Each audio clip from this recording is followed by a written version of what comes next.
Yo, people, welcome back to another episode of Proofs in the Puds. It's myself, Culture Cams, and it's a day that I've been dreading for a long time. Man City in a Champions League final. But you know, when it's a show like this, it's a special one. So I had to bring in the big dog, and I said I'm going to introduce him properly. So let me get that going. Got 245 appearances for Man City, winning an FA Cup and a Premier League. Academy graduate, been there from the very start.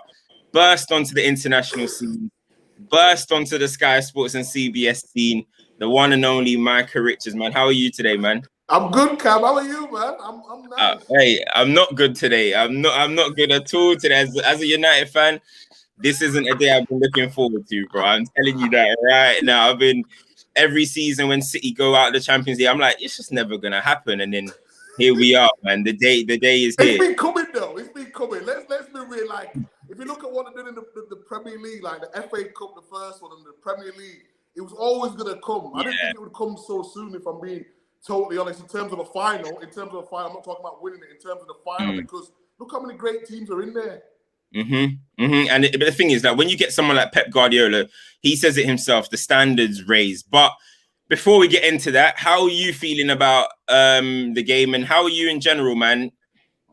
You know what? I get a little nervous, to be honest, Cam. I swear. Like, because you know what it is? It's one of those where, like, I've got affiliation with Man City. So, like, I still love the club. And I still do bits and pieces for the club as well. But regardless of that, like, you know, when you go into the punditry world, you know, you do your things. You've got Carragher, who's Liverpool. He's got how many Champions League? You got Gary Neville, Man United. So when they're speaking, they're speaking with pride, with passion. And like, yeah, we've won a Premier League and we've won an FA Cup, but they always give me digs, you know, about the Champions League and whatnot. So as much as when they're having that conversation, I'm trying to chime in, but I can't really chime in because Man City have never won it. So when you ask me, it'll do so much for everything, not just like for Man City the club, but for all the fans who have been waiting for so long. Like, pundits can as well talk about it and them winning the Champions League, and then people can stop taking the mick now. How I'm feeling, I'm feeling good.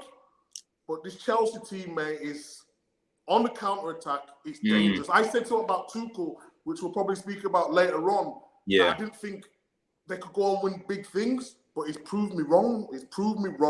Yeah. Nah, I mean, when you think about where Chelsea were when he came in, because when you remember, like, Lampard was saying, like, we're not ready. We're not ready to compete or anything like that. And he was giving it, that kind of tell the Chelsea fans to calm down. And then they get a new manager in who basically just comes in, looks at the squad, puts everyone in there, kind of like highlights everyone's strengths, limits their weaknesses. And all of a sudden, they're in a Champions League final. So, I mean, he's also beat Pep twice this season, bro. You know what I mean? He's beat Pep twice. So if anyone knows how to beat him, it might be him. But did you see earlier, yesterday, there's like a video of him like mimicking Pep, the way Pep's mannerisms are. You know, Pep's always doing this and pointing, and he was kind of mocking it a little bit in front of the Chelsea stuff. Have you seen that? No, I've not even seen it. Yes, there's a video. There's a video of him like in front of the Chelsea players, and like he's literally just kind of mocking what Pep does, and the cameras catch him. He looks and he's like, oh, he's like. This is what be careful. You gotta be careful because you know the game's gonna go whichever way. Chelsea lose, that's just gonna be the meme. You know what social media is like now. But in fairness, though, Tuchel, like we always say in America, like Americans just say how it is. Sometimes in England we can sugarcoat it a little bit. At least he's believed in his team from day one. And so I've got to respect him for that. Yeah, no, 100%. So going into this, like, obviously it's a team that, they sometimes say, like, when you know a team, it's a bit better to play against a team that you don't know. When you look at this Chelsea team, who is it in the team, like, that makes you think, all right, they're going to be the danger man today, or they need to be kept quiet? In, like, you know what I'm trying to say? Like, who's the threat for you in that Chelsea team? So, Mason Mount, another one. I won't say non-believer, but when we compare them to like Foden and Grealish. Yeah, I always just thought they was a step above. I don't know if it's because with the way that they're gliding with the ball. I still think they are, though. I still think they are. Yeah. In terms of what we want to see, but what Mount has done. Remember his goal against Porto, when he took it with one foot and then hit it with the other. Like if that was Foden or Grealish, it would have been like, oh my God. Like I feel like he needs some more respect. And I've watched him closely. We played against Atletico Madrid in one of the legs, and like defensively, and like people think like we watch things like everyone's got their opinion on football, like but I watch sometimes how intelligent someone is, and like he put in an intelligent performance. I was like, this guy is next level. I think it's always hard when you've got that tag of Frank Lampard. It's always hard to shake that off. But he's proven now he's a top player. So, and he asked me who their danger man. Mason Mount for sure. We all know what Kante. If Kante's on it, he plays for two guys. Started a little bit rusty, injuries and whatnot, but he's in the form of his life now, going into the Euros as well. So he'll be up for it. But I know I'm going to be controversial because Werner, I know he's become a little bit of a laughing stock. I know he has, but the runs that he makes, like if I was a defender, like I'd hate to play against Werner. Not because I think he's going to make me look stupid, but he constantly keeps stretching the defenses, keeps running in behind. You seen the FA Cup, the semi-final? Yes. When they caught Man City out and he squares it across to Ziyech and he just puts in. And a lot of people are laughing at him. And I know there's a lot of things. He needs to time his run. I spoke to the strikers in the game and they said he just needs to be a little bit more patient.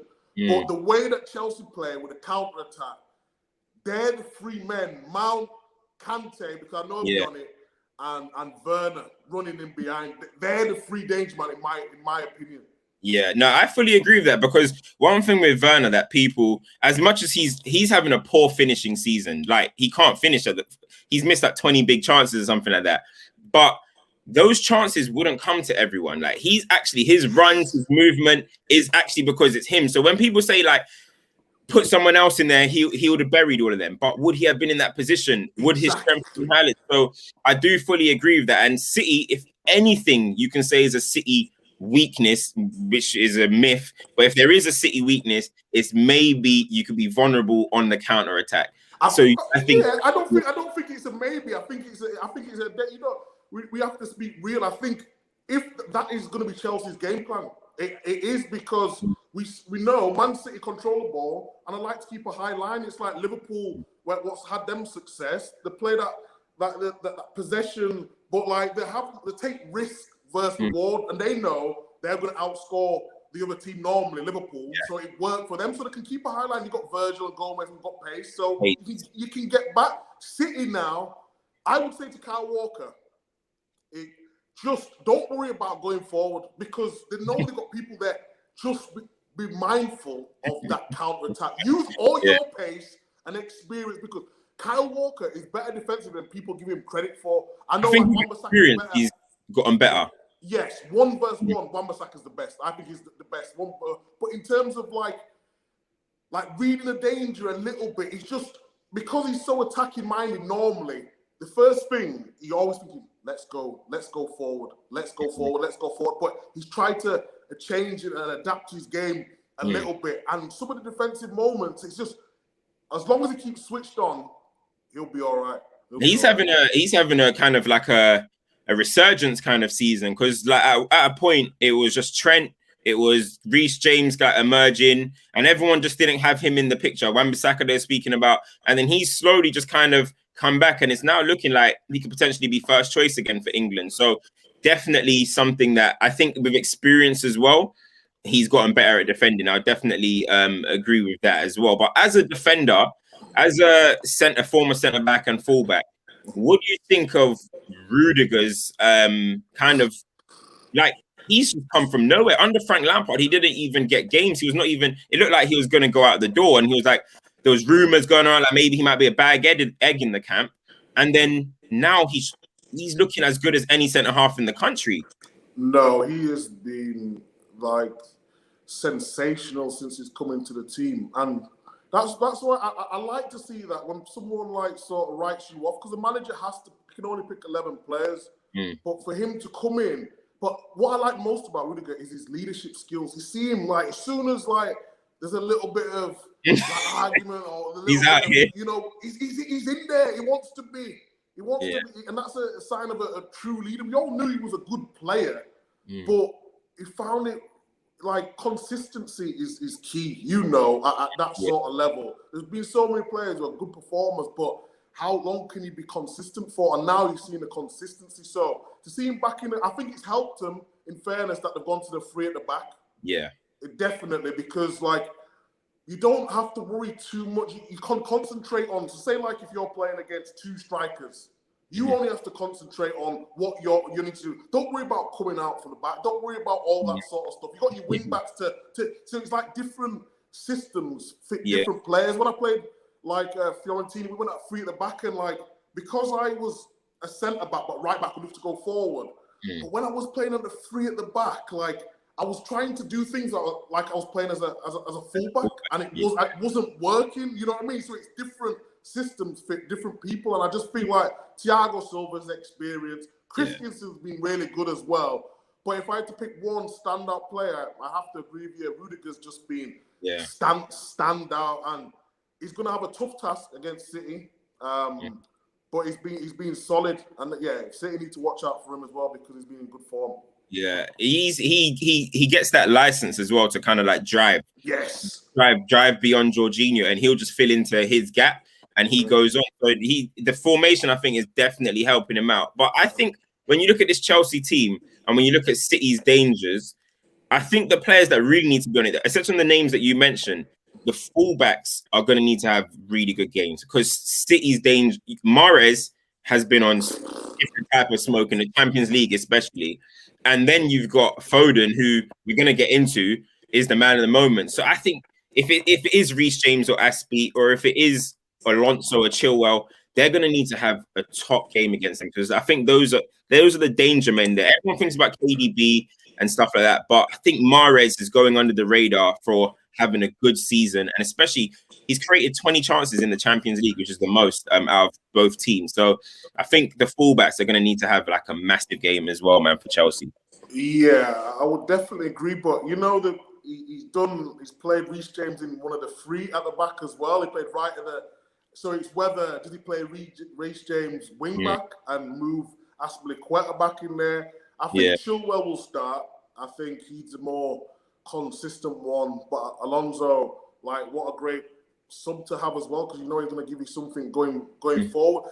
The only thing is it's difficult because they're going to have great games, but why it's so hard to play against Man City is because they don't stay in their positions. That is why. It's the rotation. So you think, okay, well, Foden will be out maybe on the left, Mahrez on the right. If they're not having a good, there's only really Mahrez who sort of sticks in a similar position. Yeah. You know Foden will be coming inside. If Bernardo Silva he'll be going out there. Kevin De Bruyne will be going out there if need be. If he's not getting, because you know he likes that ball from the right-hand side. But if he's not involved in the game, they'll all be rotating. So it's not about sort of switching on, making sure that you're ready for what Man City have got. But I think that's why it's so difficult to defend them, because they're just so much movement. You know, like when you go into the game, say if I was playing right back against or right wing back against Foden, you think, oh, I'm faster than him, I'm stronger than him, he's not going to win nothing in the air. But then what he'll do, he'll drag me into places where I don't want to go. You know what I mean? So it's harder to defend. When you, as a fullback or right centre back, you're always trying to show them down the line because you know pace, strength, but Foden will take you inside. And that's difficult in trying to defend him because he can take you anywhere. He's played false nine, he's played right, left, and he's played deep. So how do you mark that? Let's get into a bit of Phil Foden a little bit more. What do you think his trajectory is? And so Pep Guardiola said himself, apart from Messi, he's the best talent I've had, like potential wise. And you think that he's had Iniesta and I don't even want to get into the names that Pep has had. And he's got Foden that high up. Do you see him going down as like one of City's greatest ever players? Oh, for sure. You know what it is, Cam. I get asked this all the time, and I'm always a little bit skeptical of trying to build him up because, like, you know, like the likes like Wilshere. Look at me, look at my career. When I first come on there, like, I thought I'd have 50, 60, 70 caps for England and whatnot, but it just takes one injury or one, like, thinking you're better than you are or a new manager. But in terms of what he's showing now, I've not seen a player with that much awareness, like technical ability, but dribbling, all mixed into one. IQ, man. It's not like a typical English player. It's like a Spanish player. So as long as he keeps improving, and look, this is going to be the question. As long as Pep stays there, Foden will always be the man. So when he asked me how far I can go, for sure, he can go down as like one of David Silva level in terms of what he's done to the club. To be honest, because he's a local hero as well, he probably will get more respect than David Silva. So, yeah, I just hope, and I hope and pray he gets no injuries. And when Pep eventually is going to leave one day, the new manager appreciates what Foden and how special he is, because you know what it's like. Once a new manager comes in, they all like see different things. You look at Jose Mourinho and like Rashford, for example. Like he come in, but he doesn't play him in maybe his favorite role. He wants something else out of him. So I definitely understand how, of course, a manager can come in and kind of alter someone. A new manager can come in, move his position, anything like that. So definitely. But when I look at Foden, honestly, I'm like, how many English talents have you seen like this? I'll probably say since Rooney. You probably say since Wayne Rooney. I think he's probably. You see me, I'm a massive Jack Grealish fan. Like, you won't find a bigger Jack Grealish fan than me. Like, but he took a while. He had a lot of off-field issues, and he wasn't kind of serious in his early years. So in terms of somebody that's just come and, as you would say, burst onto the scene, I think Phil Foden's the best talent since Wayne Rooney, man. Like England's had. Honestly, I think he's going to be one of the English greats. Like, honestly, I think his ceiling is that high, man. That high. I agree, definitely. I totally agree. The only thing is, like, Grealish, if he was in the Champions League team, because you know what the problem? Bellingham stock has gone because he did well for Dortmund. Mount's stock has risen because he's for Chelsea. Foden's stock, it was always going to rise no matter what. Yeah. All these guys are playing Champions League where Jack's he's been injured for 3 months. The last 3 months of the season is back now. And he's not been able to showcase it on the biggest stage. So, like, it's hard for me to pick out of. You got to give it to maybe Foden because he's a little bit young. He's younger, isn't he? You know what I mean? So you say, okay, yeah, the potential is more, and he's doing it right now. But Jack Grealish, honestly, I think going to City as well. There's rumors going to City. I swear to you, if he goes to City, nobody better at me if they see me walking around in this. I swear to you, bro. I can't take it anymore, man. If he goes to City, it's taking the piss now, man. Honestly, like that's just. What more do you guys need? That's just total domination now. Like, do you want to go invincible or something? Flipping, you're saying that, but look at Liverpool. When Liverpool was dominated, everyone was like, "Oh, Liverpool are going to be the best." You know what football's like? Man United could sign Kane, Sancho, and Koulibaly or something like that. And you could win the league next year, you know what I mean? So it's just like... Not under Ollie, bro. We ain't winning no league. We ain't... Not under Ollie, bro. I love Ollie, though. You know what? I know we're not talking about Maya, but I like Ollie. I don't know if he's got the tools to win something as a manager. He's won it as a player, so you think, well, he knows what it takes from that side. But that doesn't mean he's going to be a good manager. But what I like about Ollie... He stabilized the club when the club was going through a bad period. So it was similar to when Steve Bruce came to Aston Villa, although he didn't take us to what Dean Smith did, he stabilized it around. And then, you might need another manager to go win the Champions League and, and the league. You might need that. And I'm not saying he's the man to take you there, but like what was happening at the club, you see what's happening at the club. More stories come at your club did anyway, and he's managed to just stabilize everything. Yeah. And that's why I respect him.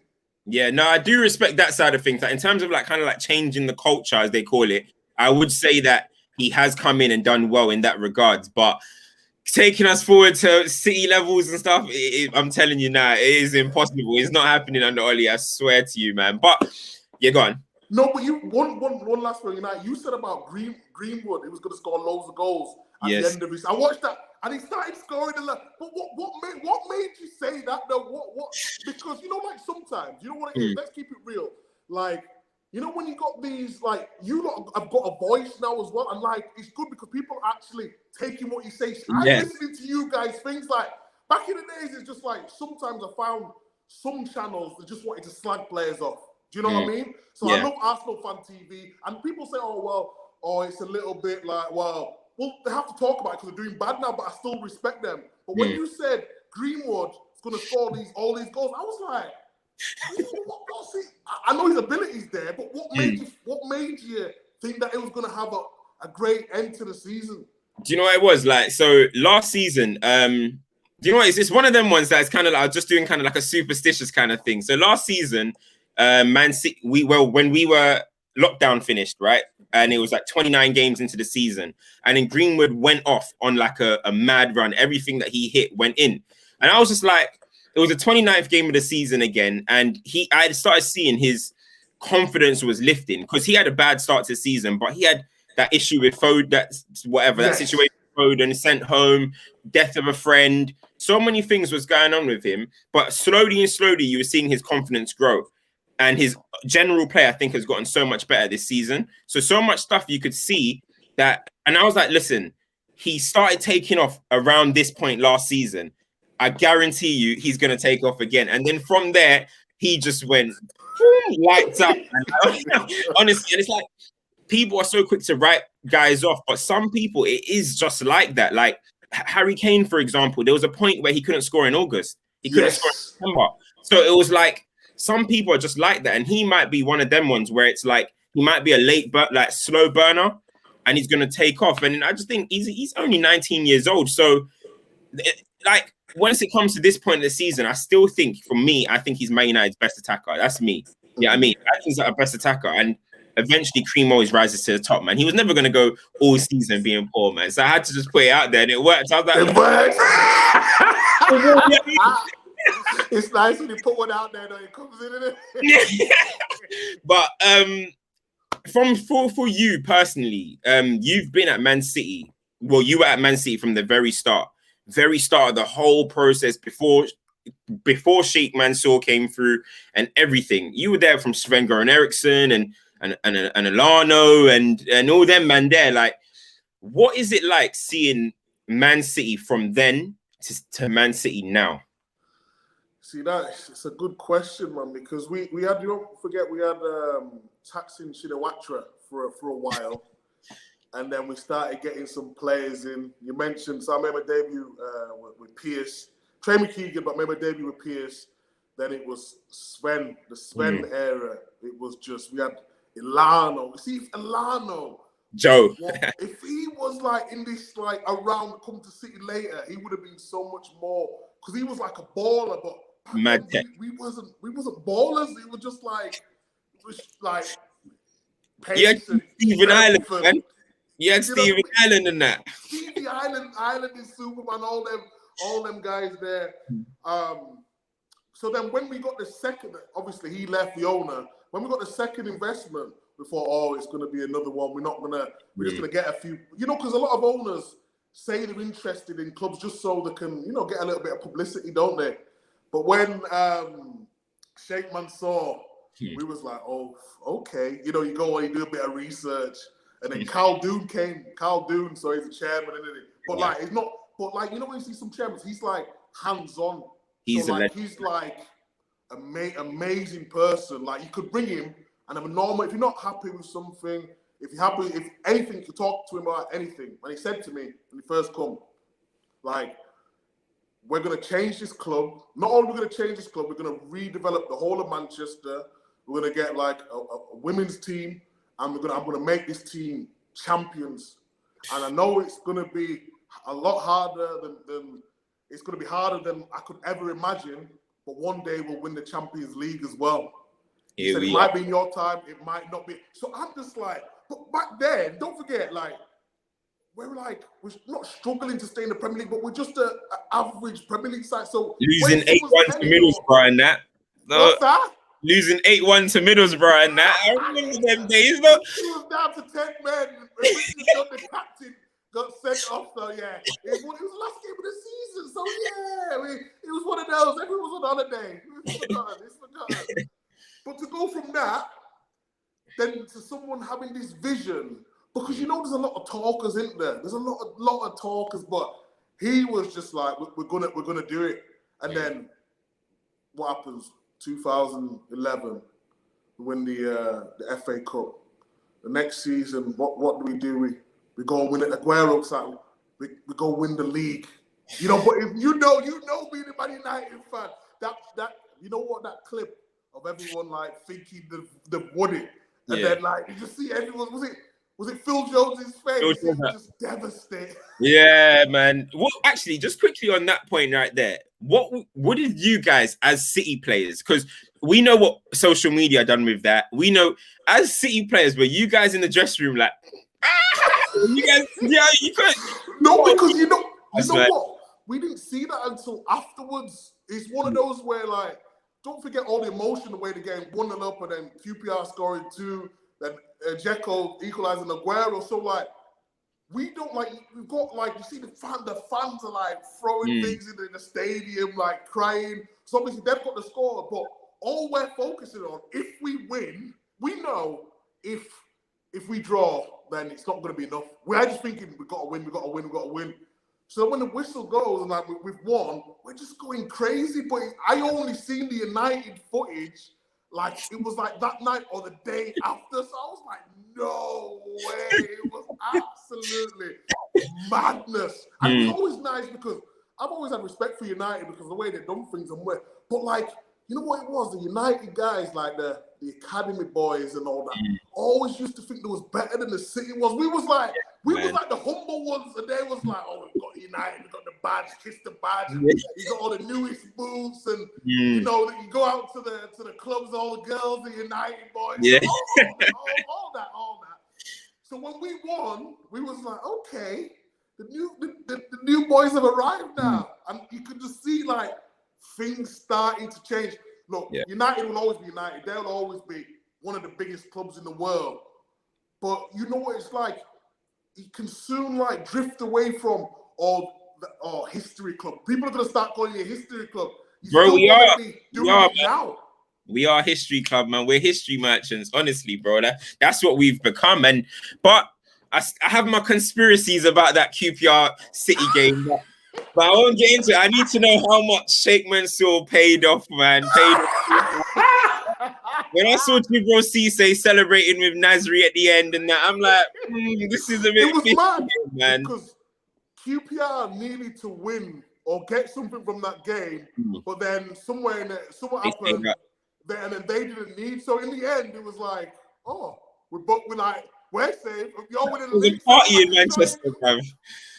It was that. Listen, that was so annoying. But I feel like, of course, winning the title shows where, like, you know, now you're here as a club. But where do you think was the point where was there a point that you looked at, you know, what's going on and was like, hold on, the tide is shifting. We're actually a big club. Like, me and my friends talk about it, and we feel like the moment Tevez went to you guys, like, we feel like that was just a big shift. Like, not necessarily, we still went on and won leagues, but we felt like that was a massive moment, like losing Tevez to the rivals. And then you guys went on and he helped you get that initial top 4. And then from there, Yaya and the big dogs came through.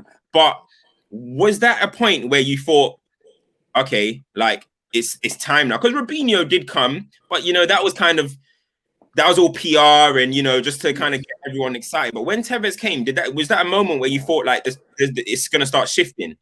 Not particularly, you know, from our point of view, because like the way he was sold to us was like United reject. It wasn't like, or if we would have signed Rooney, then it would have been like, and we would have been completely different. So a lot of us like, oh, you can have Tevez. He don't even play. We've got four strikers. We've got Berbatov. We've got Rooney. We've got Ronaldo. You know what I mean? So it was like, oh, you can have Tevez. He don't play for us anyway. Boy, was that a mistake. That was, how could you give us Carlos Tevez? Like, what was you thinking? I don't know what's going through. He was, I don't know if he was undervalued, underrated at Man U, but one of the best players I've ever played with, hands down. So I know it's difficult when players are not playing every week and they want a new challenge, but you don't do business with your rivals. Rivals, man. And like, he was not our player. Like, he was on this kind of like third party kind of loaning shit thing, but it was only 25 million to keep him. All we had to do is pay 25 million, and I think Fergie had made his mind up the season before that he's not going to keep Tevez because that's why he brought in Berbatov. But we lost Tevez and Ronaldo in the same summer, and then you guys got Tevez and we brought in Owen, Valencia, and Overton, and you guys are bringing in. Yeah, I mean, you're the big dogs, and it was just over from there. But that was, I think, a big loss for us, man, because he's one of the. If you're talking about pure talent and ability, he's one of the best strikers in Premier League history. If you're just talking about pure ability and stuff, so that was a massive, massive loss for us, man. It was monumental, anyway. Like, honestly, I think that the turning point for us, because you think like for you guys letting Tevez go, that was like massive. When you think about what he went on and did and winning the league and all that stuff, but a massive turning point for us is when we won 6-1 at Old Trafford. So because that was like, wow, what have we done here? And I know he went down to 10 men. Johnny Evans got sent off, didn't he? So, like, but it was like that was always like humiliating, especially in a derby. So this was like, this had never been like done like this. City don't do this to Man United. So that's the only time really we thought there's a little bit of a shift in confidence, because you know what? Like, we have, you can have your opinion, I can have my opinion, but a lot to do with football. The manager's tactics, but a lot to do with football, Cam. It's just confidence. You see what's happening with Luke Shaw now. He's giving the confidence. He ended up being your player of the year or players player of the year, whatever it was. So when we had that 6-1, that just like, wow, we actually can do this now, because you had some big players there as well at the time. So I think that was a turning point for us mentally to say, well, if we can beat Man United, then we can win the league. And you did, man. You did the double over us as well that season as well. That's when Company scored that big one. But even talking about, we're gonna get into like some of the players that you've played with and like a few things about them. But just on Pep Guardiola, talk to me about Pep Guardiola, man. Like, so of course you guys won the league under Mancini, then you won the league under Pellegrini, and then there was a point where I think it was Leicester and Chelsea went and won the league, and then Pep Guardiola come in and has now taken the club to like a different level. Like, what do you think about his time here, and how long do you think this can continue? So Mancini and Pellegrini, I think Mancini deserves so much credit because he's always the first one to do it, to get you over that. And Pellegrini did it, and he was a very nice person, but some of the big characters, I won't say he couldn't motivate them, but he couldn't get maybe the best out of them, let's say. Okay. But then when Pep goes through the door, like, and I'm privy to certain things because I'm still working for Man City, so I get to see what's happening around the training ground. But when he comes, it's automatically like respect. Like, wow, he's come through the door. And don't get me wrong, look, when he got rid of Joe Hart, anyone because Joe Hart's my boy, he came to Man City at 19, so we come through together. So when he's sort of getting rid of him, it's disheartening. It's disheartening to see. But I think all his decisions are just made for the best of the team and not really sentiment. And Bravo, let's be honest, because Bravo didn't work out. So that's one. Because a lot of people, you think, oh, well, you're Edison. Bravo didn't work out. But Edison did work out. So like every year you'd see like, oh, Joe Harlett and then Yaya Toure, you know, the problems that they had. Then like David Silva's leaving, companies leaving, David Silva's leaving, like Zabaleta. So that's like the spine and the OG core, like the old guard. Yes, the core that from the, and he's managed to remove all of that and still take the team to a different level. People were laughing at Kyle Walker saying he's not good enough. And look at the way he's turning around, like managing to get people like Diaz through the door. Then even Laporte, who's like he's never even played, like Stones, the resurgence of John Stones. So like he wants to play a way where in his first season, not a lot of people was buying into what he was trying to do. Everyone was saying he can't do what he did at Barcelona here. He's been to Bayern Munich and he didn't win a Champions League, and he's got all these wonderful players. But if you actually see the attention to detail and where he wants the players to be, how they can create space and like what he wants from his players, he won't let them having to weigh themselves every day, which has become really common. Like he just wants everyone to be at their best when they're on that training pitch and when they get on that field. So it's all the little things, because all these little things turn into massive things. And have you seen, like when they get 100 points in the Premier League, like the football that was playing there is just sublime. It's just sublime. Like this season, like okay, with Aguero's been injured, Jesus does a better pressing job for us from the left. Let's go with no striker. Look,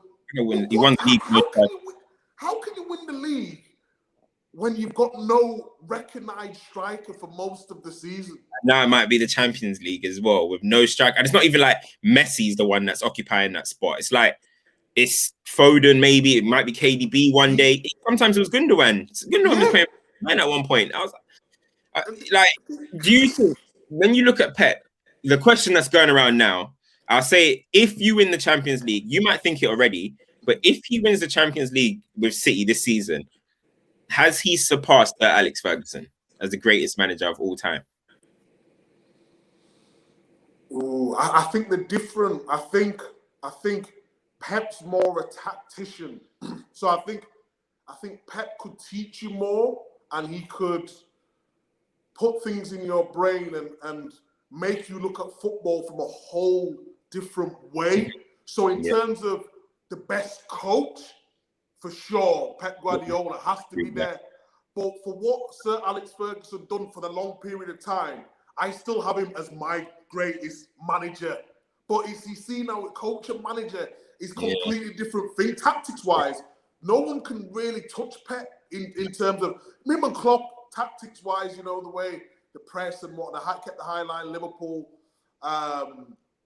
But manager, I would still give it to Sir Alex Ferguson because of the amount of titles he won. Well, how many did he win? 13? 13 Premier League titles, 13 Premier League titles. Just think about that. So it's like, like people, it's easy to jump on a bandwagon and people think, because, I'm affiliated with Man City, I'm just going to say Pep. 13 Premier League titles. 13. Yeah. But like I've got one, and I think it's something special. You know what I mean? Yeah. 13. So to keep that consistency for so long, I know he had some great players to do, and I know people talk about Man City investing money, but Man United invested money too. But you still have to keep it at that level. So I think everyone asking, people will say, he's done it. He's had Barcelona, he's had Bayern Munich, he's had Man City, three top of the three teams at the time. But Fergie, I still believe Fergie's my goat. I think when it comes to those two, I just look at it like I think Pep's, as you said, the greatest coach. I've always said that, but I think is it harder to replicate what Fergie did or what Pep did? Because you look at what Jose Mourinho did. He's fallen off a little bit. He's fallen off now, let's be real. But he was doing he was Pep Guardiola before Pep Guardiola at a point, winning, going different clubs, winning here, winning there. Ancelotti's done it before, but has somebody stayed at one club, picked them up from pretty much the ground, like we were like finishing like 11th and 10th, come and then leave us where he left us? I don't think that can be replicated. So I think with the difficulty, I've got Fergie. And I've always said that I think he's the greatest manager, but I do agree in terms of Pep is like a teacher. You look, he's like Cruyff Part 2 in it. So he's teaching you the game, and I fully agree with that. Fergie's more about you as a character, you as a person, he goes all into that type of stuff. But Pep is just simply, if you've got talent, I'm gonna turn you into like something out of this world. You know what I mean? And that's why I think he is the greatest coach, like hands down as well. I fully agree with that one. But what do you think in terms of, do you think his influence in the game gets spoken about enough? Because Pep, you kind of look at every manager now, they're all kind of trying to play a little bit like kind of like a Pep kind of football. You look at like Graham Potter, for example, gets all the hype at the moment now. The way they play, the patterns they play is very similar to what Man City try and do. Or you look at Tuchel, you can look at their kind of gameplay and you see a lot of Pep Guardiola in these teams. When you look at Tuchel, do you kind of see a similarity there? Yeah, you're totally right, but I think that's just football in general, Cam. You know, there's always seems to be an era where like there's a great coach and everyone tries to replicate that a little bit or take them little bits and pieces. Like no one will be able to be copied because like once you're the originator, once you originate a style of play, everyone's gonna just take bits and pieces. But you have to, you know, because the modern game, you have to evolve with the times. So it's like when the Cruyff era, you know, if you look at the games back then, everyone was like, "Oh, what's happening here?" So you remember that there's that era with Spanish football where. Like and they don't forget that the false nine's been introduced before. It's not a new. It's a Dutch thing. I think it's a Dutch thing. The false nine. Exactly. Exactly. So, like, I think you have to. If you've got the players to do it, like Brighton's a perfect example that you use. The way they tried, but they've got the players to do it. You know, like got Ben White. He's a baller. You got Basuma. He's a baller. You got Grow as well and all them. You got the Trossard and them quietly good ballers still. Yeah, you got Trossard, the Belgian. They've got ballers who can do it, and like I've got admiration for someone like Potter because he could just stay and play the normal, basic way, and it works for other people because it gets them results. But if he can, you know, add that little bit of pizzazz and stay up and do it the way, there's no reason why people are thinking, "Oh wow, this Potter's a great." He's been linked with the Spurs job now, and he's been linked with different jobs because he's not fell into that category of just being the typical like boring British manager as well, and that's why they don't get nowhere. He's tried to look at I was doing something before on Sam Allardyce, and he's got more strings to his bows, but he's been pigeonholed into one thing. So I think the new managers have to do a little bit something different to show people, well, even if I'm not managing England, I could go and do it somewhere else. So everyone's looking at Pep as that blueprint of what can I take? Because if we all played the same way, like they do in Spain, it's the same winners. You know, you might get Atletico Madrid, you know, winning something, but they all play the same way-ish. That's why it's always the same. And whoever plays the best at that will win the league. Whereas, like now, I think other people, as long as you can add to it without trying to replicate how it's done because you don't have the players and just pick the bits that you want, I think it can work. Yeah, I think there is always, as you said, there's always like somebody that influences. Like when you think about when Jose Mourinho came to the Premier League, it was a 4-4-2 league. He came in, Drogba up top on your own, two wingers, 4-3-3, and then everyone started doing 4-3-3 after that. You know what I mean? It was a 4-4-2 league all throughout the existence of the English football. So I definitely think there is ways of different managers influencing. That is definitely true. But going on to we can talk football like moved away from the Champions League build-up. Like, let me get back onto the Champions League. You actually played, of course, and I think you mentioned, were you the first person to assist Aguero. Oh, hell You yeah, gave I me. was the first person. Swansea, listen, don't sleep on big meats, you know. Listen, went down, Chelsea back. Aguero, first goal, Swansea. When Aguero came into the club, did you instantly know? Okay, we've got a special player that could potentially go on to. Well, he's the all-time top scorer for City. Did you look at it and think we've got someone here that's going to take us to different heights? In training, no, because in training, awful. I've told this Here a couple. In training, it was all. It was just like it's not that he didn't care, but it was just down tools. So I remember training thinking, no, this is Aguero here. Like, what's happening here? Touch wasn't all that. Didn't really run around. Didn't really have no skills. But then put him into a match format. It turns into a different. He saves everything for the weekend. Everything for the week. Touch is on fire.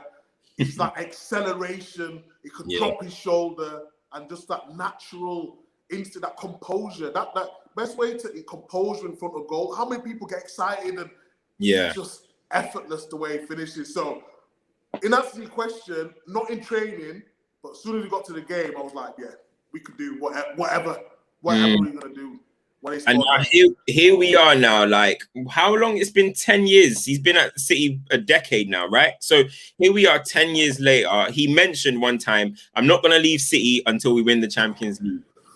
Here we are now. And I remember the great man Didier Drogba said the same thing. I'm not leaving Chelsea till we win Champions League. On his last kick of his Chelsea career at the point, he won the Champions League.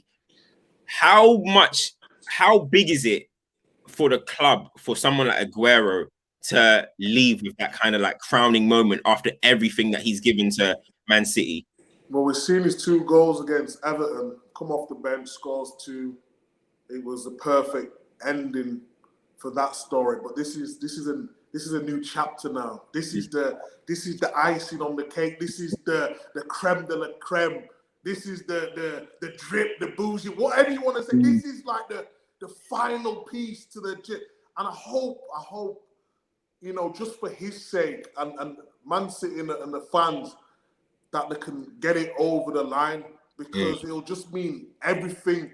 Like, you know, it was probably a throwaway comment because he probably thought Man City would have won it beforehand. Yeah. But if this turns out to be his last game and he scores or just wins it, just picks up the cup at the end, he will just go.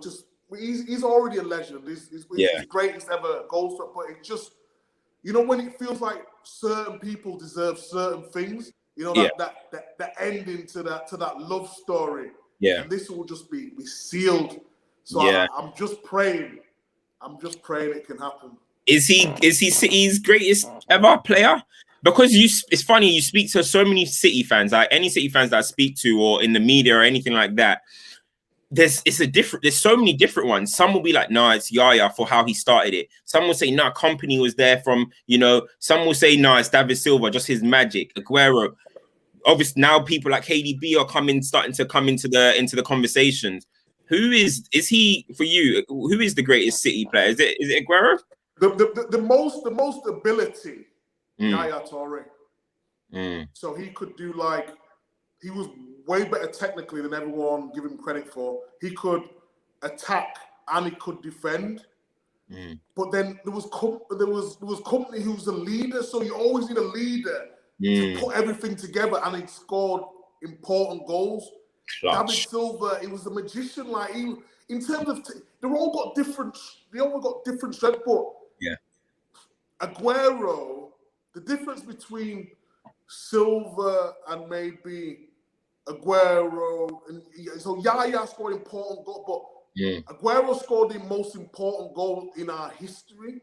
Facts. So the first one and the timing and everything. You know, Yaya, I think he scored in the semi-final, the FA Cup, and he scored in the final. Company scored against Man United in the second leg. David Silva, just an all-round genius. But like, only special players can score in that moment when the whole pressure is on everything, the big occasion. So for that reason, he has to go down as the greatest player because of that moment, but not necessarily he was the greatest at everything. You know, he's not the greatest all-rounder, if you see what I'm saying. Yes. But it's just, you know, special players have them special moments. So if you ask a City fan, like, oh, what, everyone will remember the Aguero moment. You won't probably remember the Vinny Company header. You remember the Aguero moment more, if you know what I mean. Yeah. So I think for what he did in the moment, it has to be Aguero. Yeah, that's fair. I mentioned KDB in amongst there. And for me, I always say, you know, everyone in this era now, we always say, what's the greatest this, greatest that, greatest whatever. That's just how it is. Conversations go. And I said, as much as all these great players, company, all of them, when it comes to Europe, KDB has surpassed all of them, in my opinion. When it comes to Champions League performances, that I think the old guard kind of disappointed in Europe. But when it comes to Champions League performance, I think KDB is the best player I've seen at City. Where with him, he's now starting to enter conversations with the Lampards, with the Gerrards, Scholes, and you played with these guys and you played against them a long time of your career. When you look at him, do you see him on that level? Do you see him as even potentially better? I think, like Scholes, I didn't really play that much with Scholes. But Scholes' technique, his passing technique was ridiculous. But I always say, I think Steven Gerrard is the best out of all three. Okay. Just because of the team that he was in, and he managed to always drag them out. He had a different, special sort of ability. But I think KDB, in terms of passing range, in terms of influence, go on, get out. I know you want to make a big statement. No, in terms of, I think he's on that level. I think to be better than them, he's got to do it consistently, and that that comes back to we started talking about. You have to be consistent in this game. Anyone can do it for a couple of seasons. Right now, I think he's on the same level as them.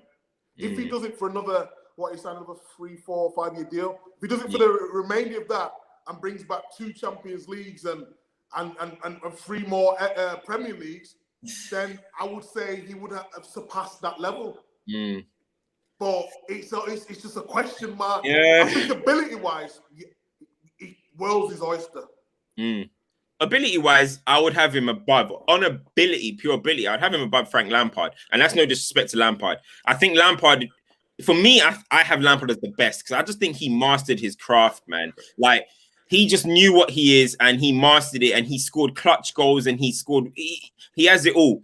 Scholes, I do think is the best technically. You know what I mean? Like, technical ability. Gerrard, I get what you're saying. He's like Roy of the Rovers. He's like, he can galvanize like average players. You know what I mean? Like, he can lift you to another level. And KDB, I think I would liken him closest to Gerrard. I think he's kind of that hybrid kind of football player that he might be on the right, he might be on the left, he might be in the center. He can just do a range of different things. I still have him below them, but if things keep going on and City's dominance continues, you can't deny it as much as people want to. But, you know, we like the nostalgia and stuff. You know, but we'll see, man. This Champions League finals could be such a crowning moment for so many City players. And as much as I'm a United fan, and I don't want you guys to win, you guys would deserve to win because I do think you guys are the best team in the world this season. Like, you're probably the best team in the world. Yeah, definitely this season. And going forward, I can't see, maybe Bayern Munich might come back or something, but I can't see many teams stopping you guys. But final predictions. Now it's the prediction time. What are you saying? Prediction for the game. Champions League final, Tuchel's army versus Pep Guardiola's boys. Who is taking this one, and what do you think the scoreline will be? It's so difficult because obviously Chelsea have won twice on FA Cup, won just after that. I feel if everyone's on song for Man City, I can't see past a Man City win. But Chelsea have been so good defensively. Like, I just hope it's not ruined by a dodgy decision, like someone getting injured. Please, I think I'm gonna say 1-0 Man City. 1-0. I'm seeing people say 1, all this type of scorelines. If I would say normally, I'd be like, oh, I think there's going to be goals.